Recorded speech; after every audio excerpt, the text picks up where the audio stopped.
My Quran Time ini dibawakan khas kepada anda oleh Mufas.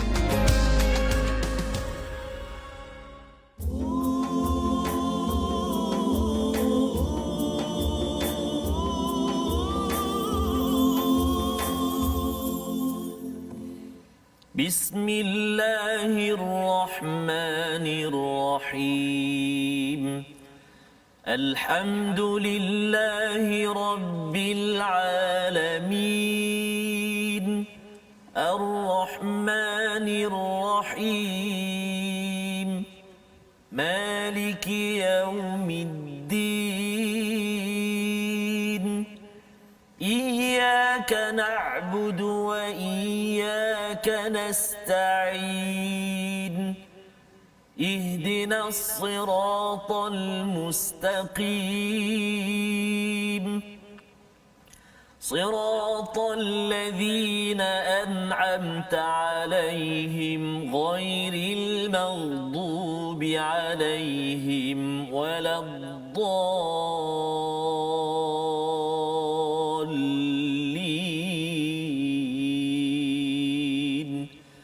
آمين. صدق الله. Assalamualaikum warahmatullahi wabarakatuh. Alhamdulillah wassalatu wassalamu ala Rasulillah wa ala alihi wa man walah. Asyhadu la ilaha illallah, asyhadu anna Muhammadan abduhu wa rasuluhu. Allahumma salli ala sayidina Muhammad wa ala alihi wa sahbihi ajma'in. Amma ba'd. Apa khabar tuan-tuan dan puan yang dirahmati Allah sekalian?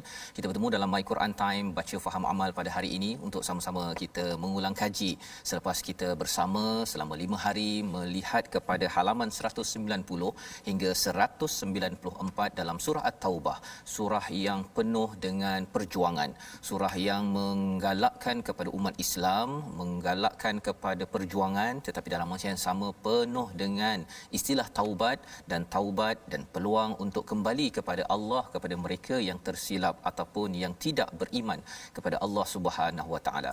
Pada hari ini kita akan meneruskan dengan sesi ulang kaji kita dalam 5 halaman yang telah pun kita pelajari bersama dengan tetamu jemputan yang istimewa pada hari ini.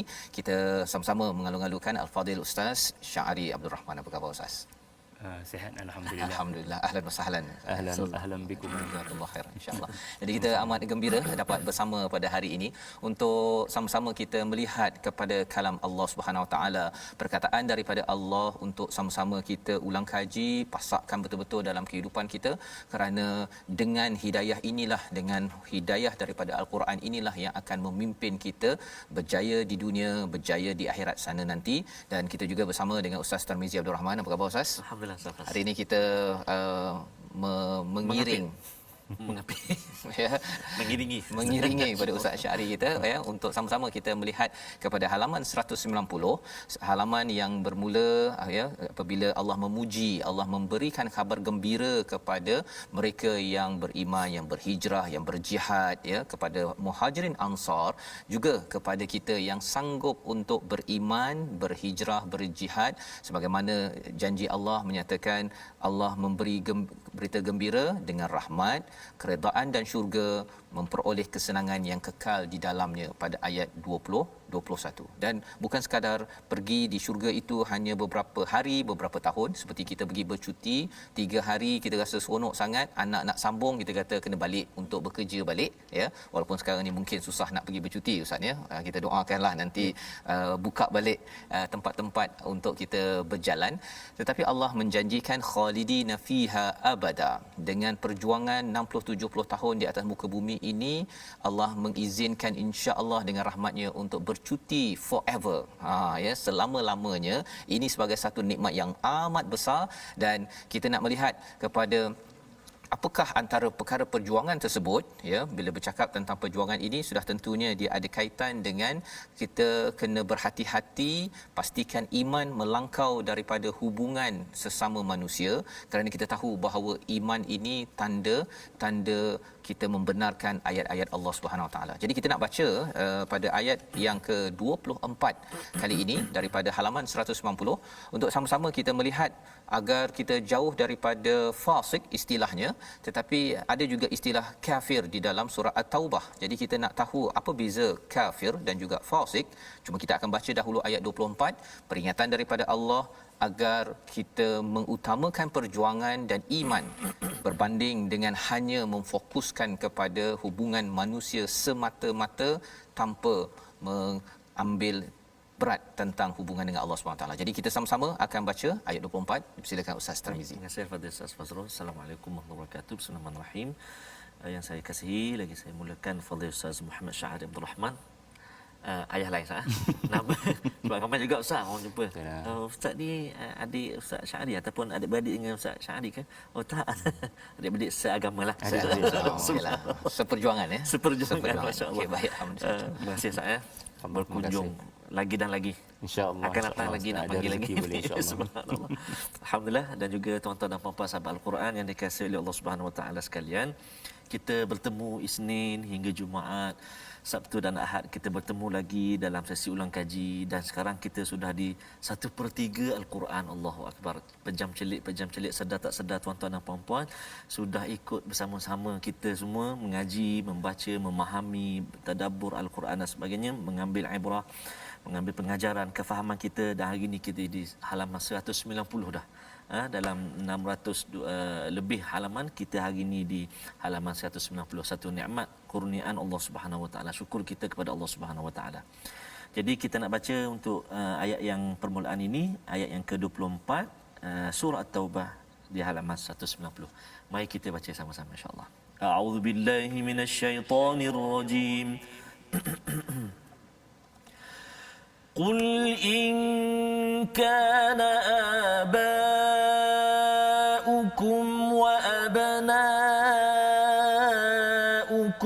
وإخوانكم وأزواجكم وعشيرتكم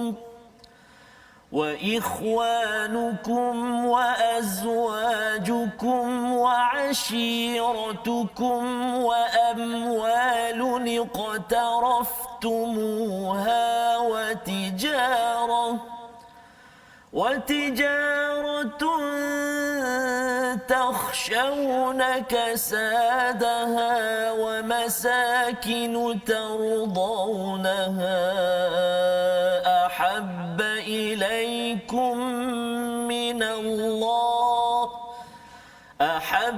إليكم من الله ورسوله وجهاد في سبيله فتربصوا حتى يأتي الله بأمره والله لا يهدي القوم الفاسقين. صدق الله العظيم. Surah Al-Azim ayat 24, katakanlah jika bapa-bapa, anak, saudara, isterimu, keluargamu, harta kekayaan yang kamu usahakan, perniagaan yang kamu khawatirkan kerugiannya, dan rumah tempat tinggal yang disukai adalah lebih kamu cintai daripada Allah dan Rasul dan daripada berjihad di jalannya, maka tunggulah hingga Allah mendatangkan keputusannya, dan Allah tidak memberi petunjuk kepada orang yang fasik. Ini adalah satu peringatan yang amat berat sebenarnya daripada Allah Subhanahu Wa Taala kepada kita, dan di hujung itu Allah melihat ataupun menggunakan istilah wallahu la yahdil qaumal fasiqin. Jadi silap keutamaan dalam kehidupan digelar sebagai kaum yang fasik. Yang ini sama-sama kita ingin minta penjelasan daripada Ustaz Syahri, apa maksud fasik di sini Ustaz, dan juga kita ada jumpa perkataan kafir, mungkin perkataan syirik ya. Kalau Ustaz boleh jelaskan agar bila Allah ingatkan perkara ini dia menakutkan, sebenarnya tak nak kita terperosok termasuk dalam kumpulan ini. Silakan. Bismillahirrahmanirrahim. Assalamualaikum warahmatullahi wabarakatuh. Bismillahi walhamdulillahi rabbil alamin, wassalatu wassalamu ala Rasulillah wa ala alihi wa sahbihi wa barik wa sallim. Terima kasih Al-Fadhil Ustaz Fazrul dan Ustaz Tarmizi Abdul Rahman, dan seluruh para penonton My Quran Time. Saya hargai kepercayaan yang diberikan untuk bersama-sama mengulang kaji dan mengupas surah At-Taubah. Dan soalan yang diajukan oleh Ustaz Fazrul tadi adalah perbezaan kalimah fasiq dengan perkataan kafir. Ayat 24 yang dibacakan dengan begitu indah oleh Ustaz Tarmizi tadi menyebut bagaimana sifat-sifat orang yang fasik. Iaitulah mereka yang disebut Ustaz Fazrul tadi sebagai hilang keutamaan. Ataupun dalam perkataan lain, fasik ini adalah mereka yang meninggalkan jihad. Kerana nikmat-nikmat yang dikurniakan Allah, lalu mereka meninggalkan perintah Allah. Ini kerana perkataan fasik juga telah diungkapkan oleh Nabi Musa apabila Bani Israel tidak mahu menyahut seruan jihad untuk membebaskan semula Baitul Maqdis, sebagaimana dirakamkan dalam suratul Maidah ayat yang ke-25, di mana Nabi Musa telah berdoa agar Allah pisahkanlah aku daripada orang-orang yang fasik, fafruq bainana wa bainal qaumil fasiqin. Jadi di sini kita sudah dapat lihat bagaimana kefahaman kepada perkataan fasik dengan melihat perkataan fasik di tempat yang lain. Lalu antara kefahamannya adalah manusia yang Allah berikan kepada mereka nikmat seperti Bani Israel, Allah berikan kepada mereka kefahaman, pengetahuan, kitab, rasul, tetapi mereka memilih untuk meninggalkan suruhan-suruhan dan kewajipan-kewajipan agama. Maka di situ namanya fasik. Adapun kafir, belum tentu dia faham agama ni. Dia menentang, dia memberontak, dia tidak percaya, ya. Barangkali mendengar, ya, barangkali mendengar apa yang disabdakan, apa yang disebutkan oleh Nabi, tetapi hatinya kafara, menutup, ya, tidak mahu untuk mendengar. Adapun fasik, kita boleh nampak jelas dengan tindakannya untuk sengaja meninggalkan kefarduan, ya, seperti jihad yang diperintahkan. Maka sebab itulah dalam bahasa Arab pun buah tamar yang rosak akan disebut fasaqa ar-ratab. Maknanya buah tu rosak. Kita boleh nampak buah tu rosak. Jadi kerosakan agama itulah yang melahirkan perkataan fasik. Dan sememangnya perkataan ini kebanyakannya di dalam Al-Quran ditujukan kepada Yahudi, iaitulah Bani Israel yang Allah beri nikmat, boleh faham tentang ayat-ayat Allah, tetapi tidak mengamalkan apa yang telah diperintahkan.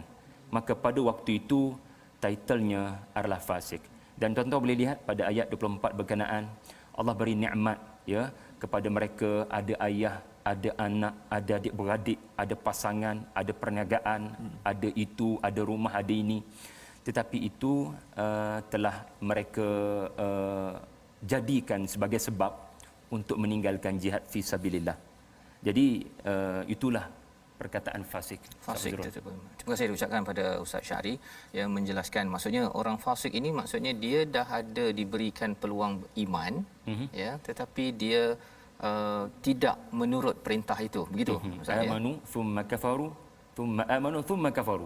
Oh, subhanallah. Setiap kali diberitahu mereka faham, tetapi kembali untuk meninggalkan ajaran. Maka ini yang digelar sebagai kumpulan fasik.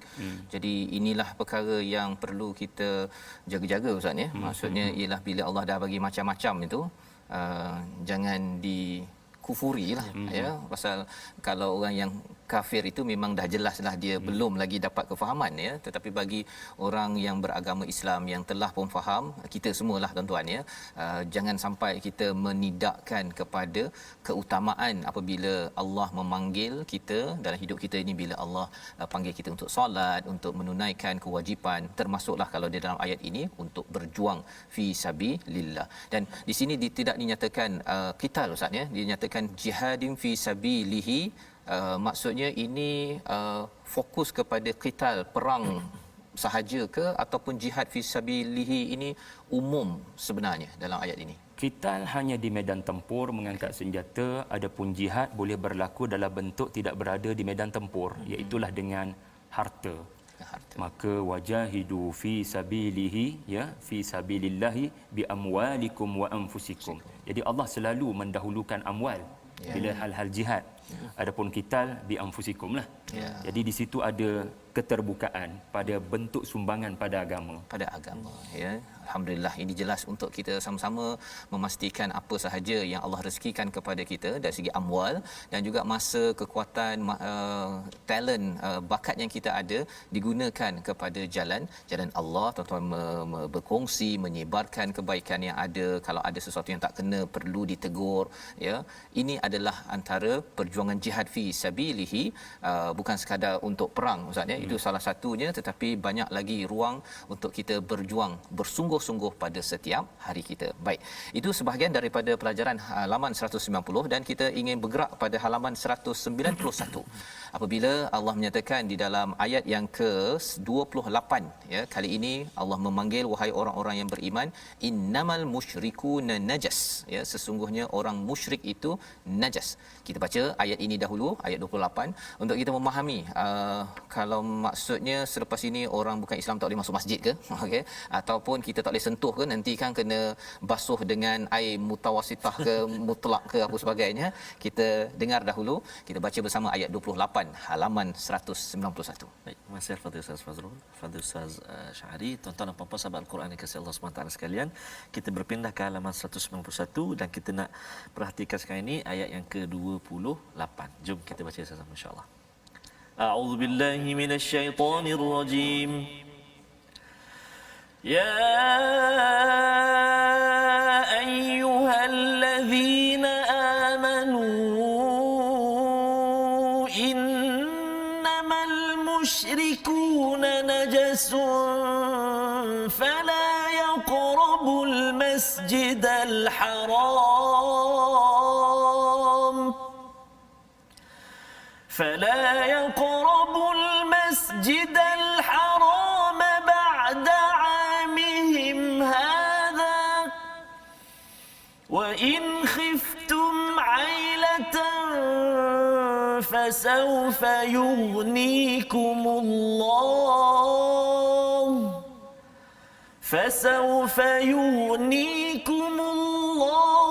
من فضله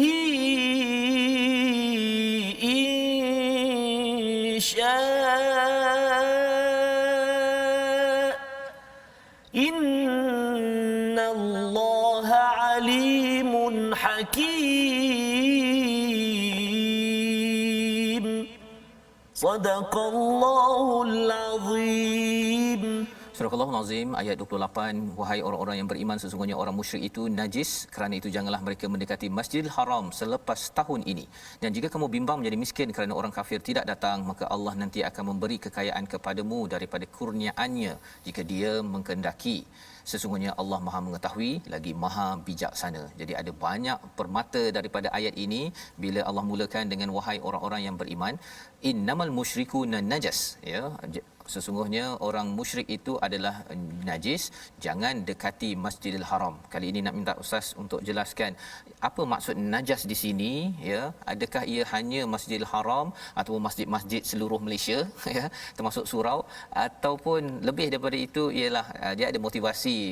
Baru ni ada yang kata bila dia terlibat dengan bisnes yang melibatkan perkara yang tak berapa bersih ini, diingatkan oleh seorang ustaz, jangan takutlah kan, bahawa sebenarnya Allah yang akan memberi kurnia. Jadi banyak mesej, nak minta ustaz cerahkan ayat 28 ni yang boleh kita ambil sebagai panduan. Terima kasih Ustaz Fazrul. Hal-hal fiqh ni saya lemah sedikitlah.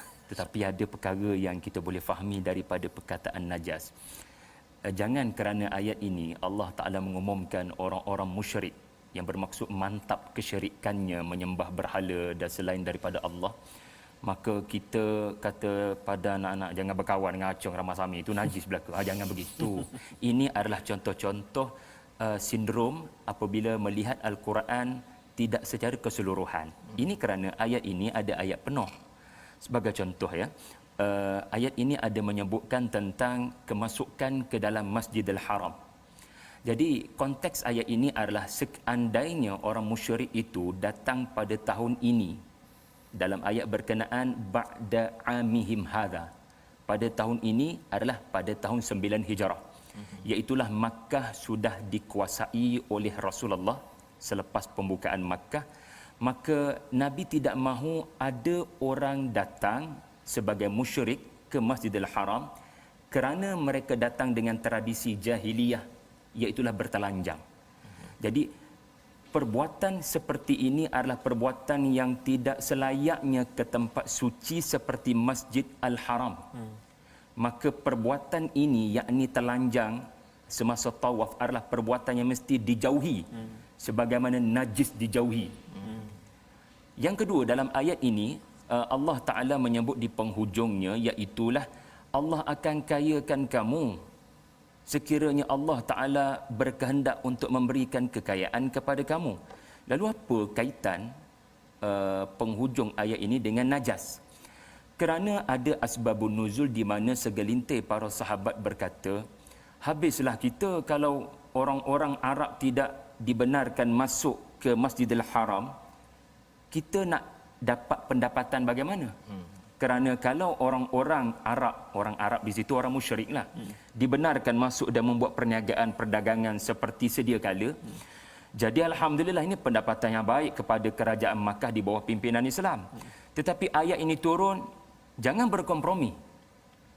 Jangan mendahulukan macam ayat tadi kan, jangan mendahulukan untung rugi perdagangan, kerana Allah boleh kayakan dengan cara yang tidak memerlukan kepada perdagangan dengan orang-orang kafir seperti ini. Itu yang kedua. Bagaimana penamat ayat itu membantu kita faham makna najas di situ, maknanya nilai orang-orang kafir kalau kamu beranggapan boleh menguntungkan kerajaan Mekah di bawah pimpinan Islam, mereka tidak bernilai sebagaimana najis. Mereka tidak menilai pun.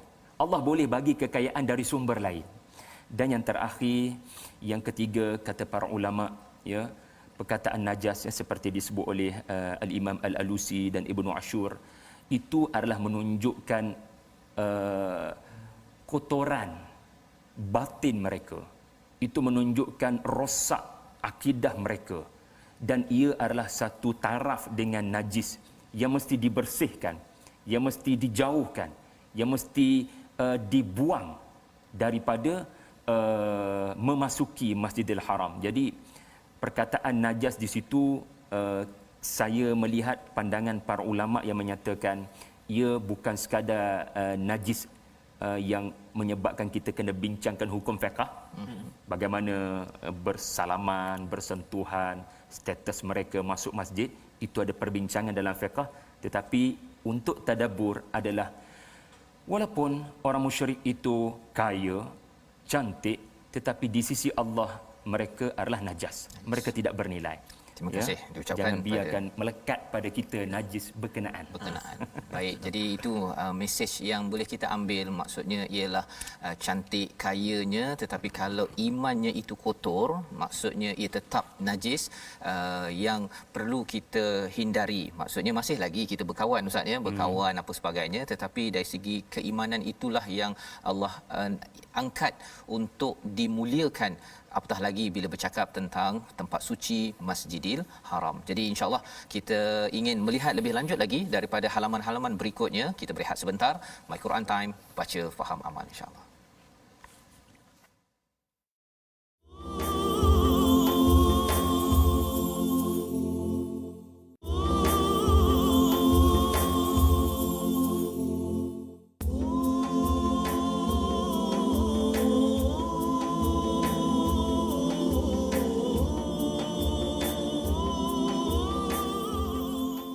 Alhamdulillah bertemu kembali kita dalam My Quran Time. Hari ini kita edisi ulang kaji halaman 190 hingga 194. Pastinya bersama dengan tetamu ilmuwan kita yang tak asing lagi, saya kira, Ustaz Fazrul.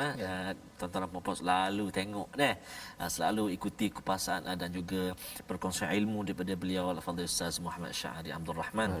Dan tadi pun kita telah melihat halaman 190 dan halaman 191. Saya kira sekarang kita nak macam saya jadi Ustaz Fazrul tadi. Ustaz Fazrul boleh teruskan, Ustaz, ya.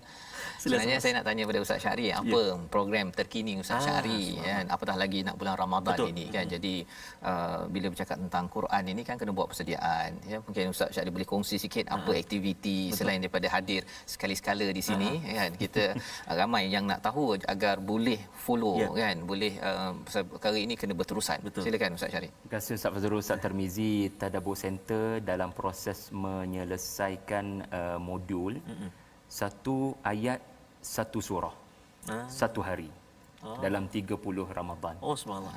Maknanya asatizah kami akan mengambil satu ayat untuk dilihat dari 3 sudut: tafsir, kehalusan bahasa dan refleksi. Ya. ambil pendekatan Quran Time untuk dibawa kepada masyarakat. Jadi kita saling melengkapi lah Ustaz. Ya, betul. Kita memang yang berlaku pada My Quran Time ini kita ambil secara pembukaan dahulu, kemudian kita harapkan Tadabbur Center, pusat-pusat pengajian Quran yang lain terus mendalamkan lagi agar lebih ramai lagi yang nampak cahaya. Kadang-kadang ada yang nampak cahaya di permukaan, ada yang kena selam sikit baru nampak cahaya Ustaz ni kan, baru dapat permata-permata tersebut. Jadi tuan-tuan jangan lupa untuk mengikuti Tadabbur Center nanti ya, sebagai follow up kepada apa yang dikongsikan pada hari ini, kerana kita yakin bahawa nur Allah ini tidak boleh dipadamkan. Betul. Ya, itulah isi daripada ayat 32, dan kita nak baca ayat 32 yang diikuti dengan ayat yang ke-33 sebenarnya yang kita nak lihat bersama pada hari ini. Jadi kita bersama dengan Ustaz Tarmizi. Terima kasih kepada Ustaz Fazrul, kepada Ustaz Syahri. Tuan-tuan dan puan-puan sahabat Al-Quran yang dikasihi Allah Subhanahu Wa Taala sekalian, kita nak terus mendalami dua ayat 32 33 di halaman 192 insya-Allah. Mari kita baca sama insya-Allah. A'udzubillahi minasyaitonirrajim. يريدون أن يطفئوا نور الله بأفواههم ويأبى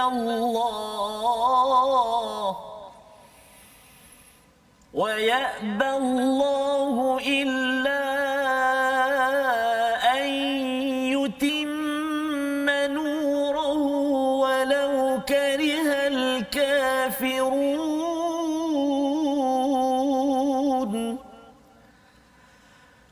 هو الذي أرسل رسوله بالهدى ودين الحق هو الذي أرسل رسوله بالهدى ودين الحق ليظهره على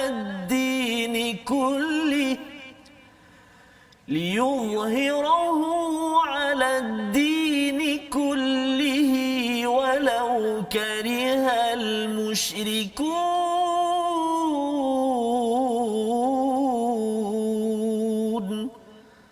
صدق الله العظيم. Surah Al-Azim ayat 32 dan 33, mereka hendak memadamkan cahaya Allah dengan mulut ucapan mereka, tetapi Allah tidak menghendakinya, melainkan menyempurnakan cahayanya, walaupun orang-orang kafir tidak menyukainya.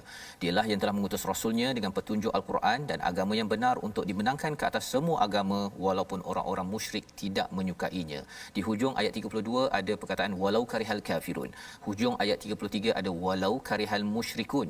Dan selepas itu ada pula cerita pasal ulama Yahudi, para rahib Nasrani ya. Jadi kadang-kadang kita baca Quran ni Ustaz ya, dia macam melompat-lompat kalau tidak difahami tanasub ataupun kaitan antara satu sama lain, kerana ada pastinya ini datang daripada sumber yang satu, ada kesatuan perkara yang sedang disampaikan. Jadi kalau boleh Ustaz cerita sikit, satu beza kafir dengan musyrik itu ya, dan apa kaitan pula dengan ayat pasal rahib ataupun para ulama Yahudi yang muncul selepas itu tadi. Silakan Ustaz. Terima kasih Ustaz Fazrul, Ustaz Tarmizi.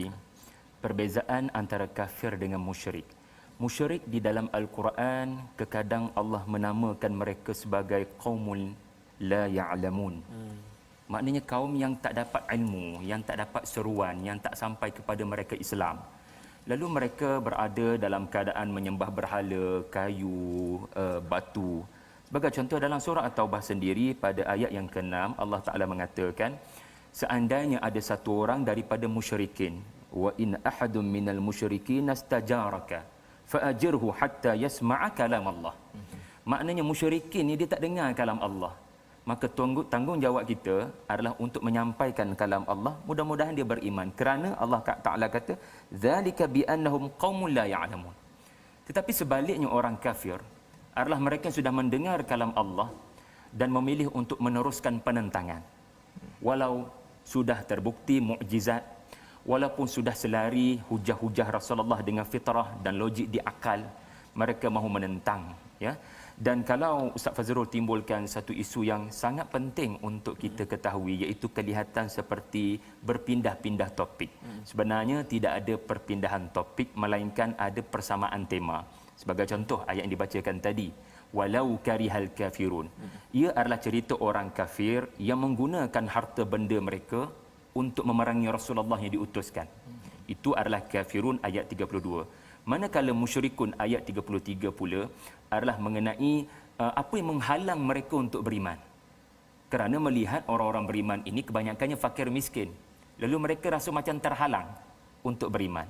Manakala ayat 34 yang menceritakan tentang ahlul kitab, Allah mengecam mereka kerana mereka memuja harta.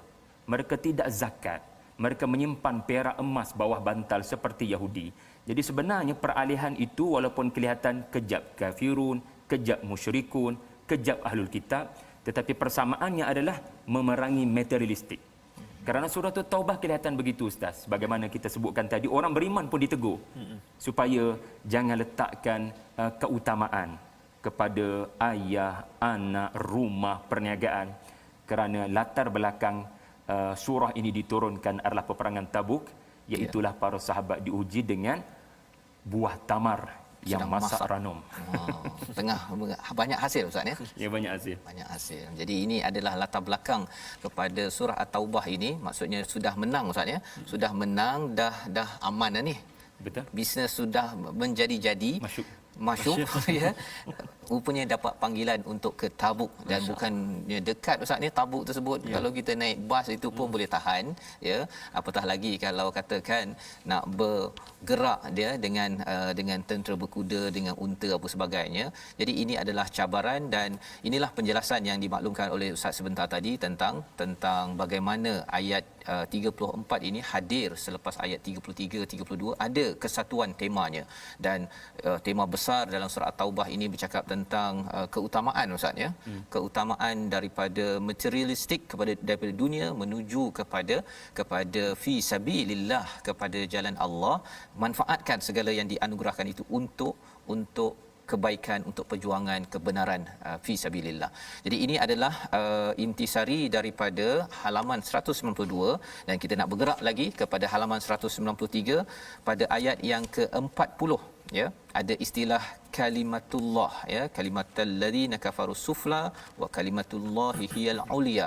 Menarik di sini kerana bila kalimah dikaitkan dengan Allah, kalimatullah, tetapi lawan kepadanya itu bukan dikaitkan dengan syirik, bukan dengan tetapi dikaitkan dengan kafir, kalimatal ladzina kafaru sufla. Jadi kita nak baca dahulu ayat 40 untuk kita memahami lebih lanjut lagi halaman 193 ini. Silakan Ustaz Tarmizi. Terima kasih kepada Ustaz Fazrul, Ustaz Syahri, tuan-tuan dan puan-puan sahabat Al-Quran yang dikasihi Allah SWT sekalian. Kita nak baca ayat yang paling bawah sekali, ayat yang ke-40. Panjang juga ayat ni. Jom kita baca sama-sama insya-Allah. A'udzubillahi minasyaitonirrajim. إلا تنصروه فقد نصره الله إذ أخرجه الذين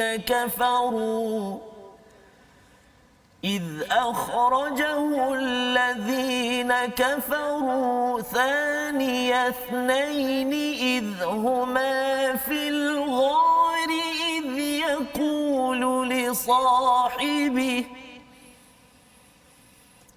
هما في الغار إذ يقول لصاحبه لا تحزن إن الله معنا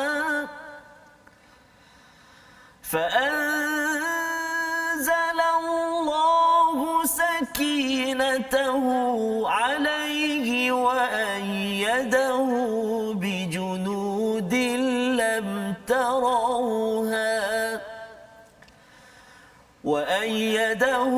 بجنود لم تروها وجعل كلمة الذين كفروا السفلى وكلمة الله هي العليا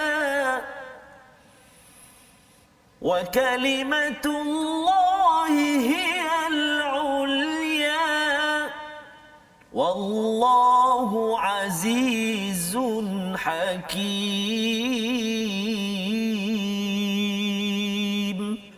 Sadaqallahul azim. Surah Al-Azim ayat yang ke-40, jika kamu tidak menolongnya Muhammad, sesungguhnya Allah telah menolongnya ketika orang-orang kafir mengusirnya daripada Mekah. Sedangkan dia salah seorang daripada dua orang ketika kedua-duanya berada dalam gua ketika dia berkata kepada sahabatnya, janganlah engkau bersedih, sesungguhnya Allah bersama-sama dengan kita. La tahzan innallaha ma'ana. Maka Allah menurunkan ketenangan kepada Nabi Muhammad dan membantu dengan bala tentera malaikat yang tidak dapat dilihat olehmu, dan dia menjadikan seruan orang-orang kafir itu rendah, dan firman Allah itulah yang tinggi, Allah Maha Perkasa lagi Maha Bijaksana. Jadi perkataan kalimah kafir bukan kalimah musyrik, bukan kalimah fasik, tetapi kalau kalimah Allah tu memang Allah sahaja yang difokuskan, bukan kalimah kebaikan ke apa di dalam ayat ini Ustaz ya. Kalau boleh Ustaz ceritakan sikit asbabun nuzul, peristiwa di sebalik ayat ini. La tahzan innallaha ma'ana ni selalu kita dengar kan. Jadi kalau boleh diceritakan balik dan apa pelajaran untuk kita lah. Kalau sejarah satu, tapi pelajaran untuk kita pada kala COVID-19 ni nak buat apa bila tengok ayat ini, sepatutnya di rumah ataupun di tempat kerja, di mana-mana saja. Silakan Ustaz. Ada buku pun La Tahzan. La tahzan ya Al-Qarni. Okey, alhamdulillah. Ayat 40 ini adalah satu bentuk peringatan keras daripada Allah kepada para sahabat supaya mereka tidak berlengah-lengah untuk menyahut seruan jihad menuju ke Tabuk, 610 km daripada Madinah, pada musim panas terik, dan baru saja exhausted pembukaan Makkah. Kita ada Hunain dan kita ada kepungan ke atas Taif. Jadi pelbagai alasan boleh diberikan. Maka wahai orang-orang beriman, kalau kamu tidak mahu menyertai delegasi Rasulullah ke dalam peperangan Tabuk, silakan. Kamu boleh buat pilihan. Sebab Allah menangkan Rasul bukan sebab kuantiti kalian. Allah pernah menangkan Rasul thaniyatnain. Hanya dua orang sahaja. Orang kafir tak mampu sentuh Rasulullah. Jadi sebenarnya kewujudan kamu di dalam peperangan untuk apa? Karena kalian tidak memenangkan perjuangan. Yang memenangkan perjuangan adalah Allah Ta'ala. Maka keberadaan kalian dalam perjuangan hanyalah untuk kalian mendapat pengampunan. Jangan kalian anggap keberadaan kalian di medan perang boleh menyebabkan kemenangan. Jadi sebenarnya manfaat anda terbabit dalam perjuangan ini adalah untuk anda. Yaghfir lakum dhunubakum, ya, untuk Allah ampunkan dosa kamu. Jadi kita perlu ada inside out punya matlamat. Jangan menyertai sesuatu misi hanya kerana orang lain menyertai ataupun menyertai kerana cakap-cakap orang begitu. Tetapi betulkan niat. Kita menyertai perjuangan ini adalah supaya Allah ampunkan kita. Sebab Allah Ta'ala boleh menangkan Rasulnya walaupun Rasul berdua berdepan dengan ketumbukan orang-orang Makkah yang begitu ramai, yang pernah cari Nabi ke semua mereka, cari Nabi sampai Nabi bersembunyi di Gua Thur. Dan kalau Ustaz Fazrul tanya sedikit tentang pandemik tadi, kita kena ingat Allah rakamkan cerita Nabi di Gua Thur dalam Quran hanya dalam ayat 40. Bersembunyi di Gua Thur adalah ikhtiar. Kemudian baru bertawakal. Jadi apa ikhtiar kita di musim pandemik? Jadi kita kena melakukan ikhtiar, kerana ikhtiar itu sendiri sebagai sebahagian daripada cara bertawakal kepada Allah. Penting itu Ustaz ya, ikhtiar itu. Dan dalam masa yang sama Allah membantu. Pasal ada juga yang kata bahawa Allah ni berkuasa, kalau nak jadi juga kan, kalau nak sakit juga, kalau nak meninggal juga kan. Jadi rupanya ayat ini ayat ni flashback lama ni Ustaz ni. Lama. Ini pasal ketika Nabi nak berhijrah ya. Kali ini ketika dah menang dah pun dah dapat negara ya, dah kira mewah lah ni kan. Tapi dah mewah pun kena berjuang juga ya. Kerana apa? Kerana bukan kerana mewah itu yang dituju, tetapi kerana kalimatullahi hiyal ulia. Kalimah Allah yang tinggi itu perlu ditinggikan selama hidup kita di kandung badan ya Ustaz ya. Dan usaha juga ya dalam masa yang sama ialah tawakal. Jangan kita terpisah dua perkara tersebut, kerana itu sunnah yang ditunjukkan Allah dalam ayat ini. Kalau tidak nabi lah paling layak ustaz ya yang mendapat bantuan daripada Allah tanpa perlu bersembunyi. Pasal nabi paling dekat. Tetapi nabi masih lagi berusaha, ya masih lagi Abu Bakar itu masih lagi kena tutup lubang lah apa sebagainya. Sepatutnya biar jelah kan, kalau nak selamat ini ni nabi ni kan? Jadi ini pelajaran yang amat penting. Di hujung itu wallahu azizun hakim, ustaz boleh ulas sikit tak ya, pasal nama-nama Allah di hujung ni dia bukan klise kan, dia amat penting. Apatah lagi kalau kita nak memahami peristiwa ini dan juga peristiwa kita zaman sekarang, zaman COVID-19 ini. Sedikit ustaz di hujung itu. Aziz adalah Al-Ghalib An-Nasir, yang berkuasa, yang kekuasaannya, tembok pertahanannya takkan boleh dipanjat dan tidak boleh diatasi. Aziz dituju dan disasarkan kepada kafir, manakala Hakim dituju kepada Nabi dan Abu Bakar As-Siddiq. Maksudnya apa? Hakim, dia yang menjatuhkan hukum, dia yang memberikan satu takdir, namanya orang kafir dah sampai. Orang kafir dah sampai ke dalam gua kita, wahai Rasulullah. Maka dengan dua nama yang rapat duduk bersama berkenaan, ia adalah satu kesimpulan yang paling tepat daripada Quran tentang bagaimana Allah mengatur peristiwa di Gua Thur. Itulah cara Allah menyimpulkan dengan nama Allah juga yang ditinggikan ya ustaz ya. Ya, kalau kita sebut pun Ustaz, Aziz tu, Zai tu kan, dia bunyi gagah dah.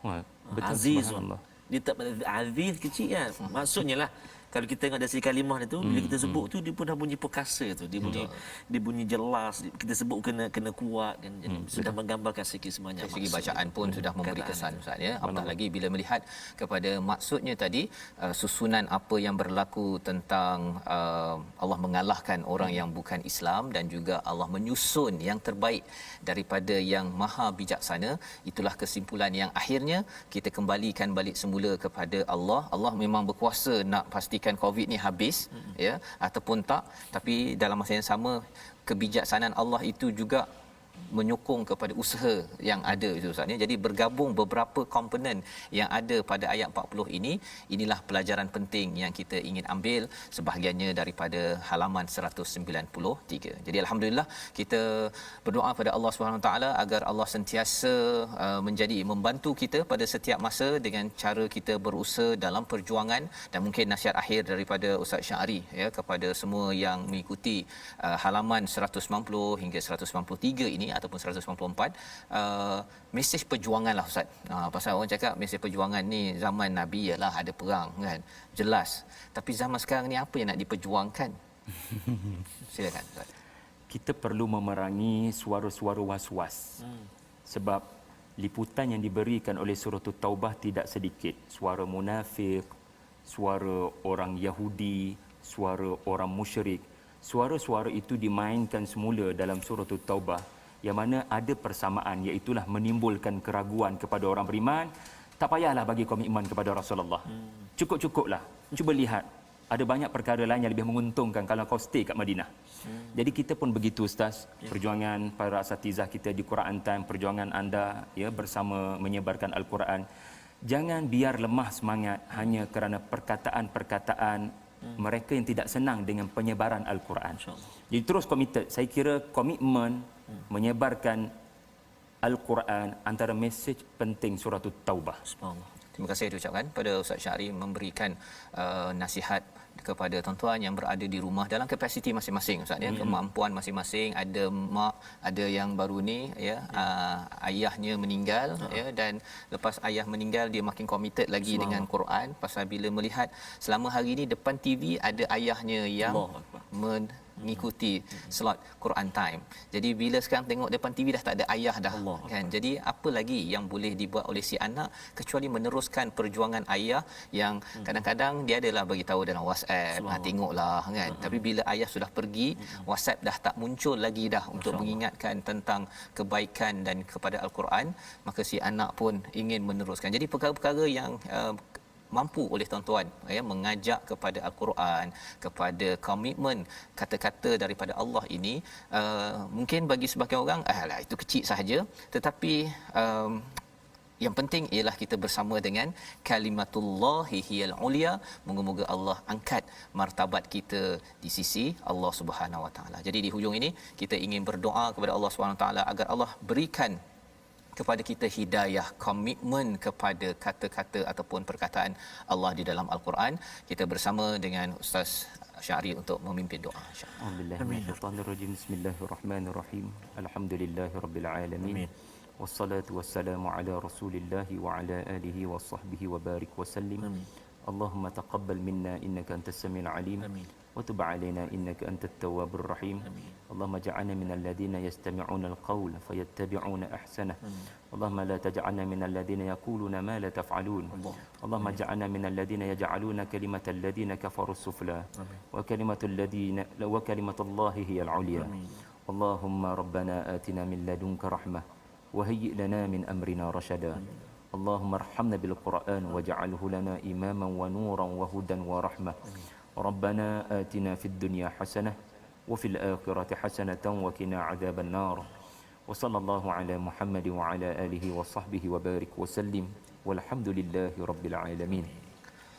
Amin ya rabbal alamin. Terima kasih diucapkan pada Ustaz Syahri memimpin doa. Terima kasih sudi bersama pada sesi ulang kaji 5 halaman pada hari ini, dan kita mendoakan agar terus kefahaman dan memperjuangkan ayat-ayat Allah ini adalah kesedaran yang ingin kita sebarkan dalam tabung gerakan Al-Quran sebagai satu platform. Tuan-tuan, kita menyebarkan sumbangan kita, harta kita, kepakaran kita, kerana kita yakin bahawa dengan kita menyebarkan Al-Quran, kita menurut kepada seruan yang ada dalam surah At-Taubah ini. Dan satu peringatan penting kepada tuan-tuan, kalau ada orang yang datang ke rumah-rumah meminta sumbangan atas nama My Quran Time, itu adalah scam. Jangan dilayan tuan-tuan ya. Khawatir duit itu tidak sampai untuk membuat program-program Quran, tetapi digunakan untuk personal agenda individu semata-mata. Jadi kita bertemu kembali pada jam 5, pada jam 11, pada jam 6 pagi. Rancangan ini dibawakan oleh Mufas. Mendoakan terus tuan-tuan committed dalam perjuangan menyebarkan Al-Quran. My Quran Time, baca faham aman, insya-Allah.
My Quran Time itu tadi dibawakan khas kepada anda oleh Mufas.